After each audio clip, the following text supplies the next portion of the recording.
کے پیارے صحابی حضرت عمر بن عاص رضی اللہ تعالیٰ عنہ، ان کے بھائی حضرت حشام بن عاص رضی اللہ تعالیٰ عنہ، ان کے بارے میں پڑھ رہا تھا۔ حضرت حشام رضی اللہ تعالیٰ عنہ اپنے بھائی کی سربراہی میں آپ فاتح مصر ہیں حضرت عمر بن عاص، ان کے ساتھ ایک جنگ میں شریک تھے، جنگ یرموک میں حضرت عمر بن عاص رضی اللہ تعالیٰ اپنے سپاہیوں کی سب سیدھی فرما رہے تھے، تو آپ کے بھائی حضرت حشام بن عاص رضی اللہ تعالیٰ وہ جنگ کے جذبے میں تھے اور جہاد کے جذبے میں انتہائی مقام کو چھو رہے تھے۔ ابھی آپ سب سیدھی فرما رہے تھے، وہ سب سے آگے نکل گئے اور انہوں نے اپنے گھوڑے کو دوڑا دیا مقابلے کے لیے۔ جب آگے نکلے پہاڑ تھے اور وہاں پہ تنگ رستہ تھا،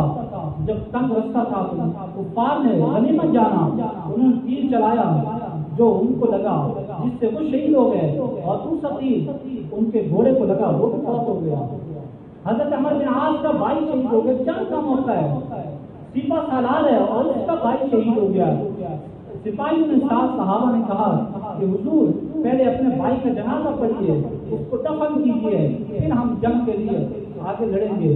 آپ نے فرمایا میں اپنے بھائی کی خاطر دین کو نہیں روک سکتا، میں اپنے بھائی کی خاطر دین کو نہیں روک سکتا۔ آپ نے فرمایا کہ گھوڑوں کو دوڑا دیا جائے اور میرے بھائی کی لاش کے اوپر سے گزار دیے جائیں، جنگ ہوگی اور اس کے بعد دیکھیں گے۔ اور تاریخ میں وہ منظر بھی دیکھا کہ سپہ سالار ہے فوج کا اور فاتح مصر ہے حضرت عمر بن عاص رضی اللہ عنہ، اور گھوڑوں کو دوڑا دیا گیا اور گھوڑے ان کے بھائی کی لاش کے اوپر گزر گئے۔ آپ نے مصر کو فتح کیا اور پھر اس کے بعد واپس آئے، جب واپس آئے تو بھائی کی ہڈیوں کو جمع کر کے ان کو دفن کیا۔ ایسا منظر بھی تاریخ میں دیکھا، اور صحابہ نے اس طریقے سے دین کے لیے پہرا دیا، حضور کی عزت و ناموس کے لیے پہرا دیا۔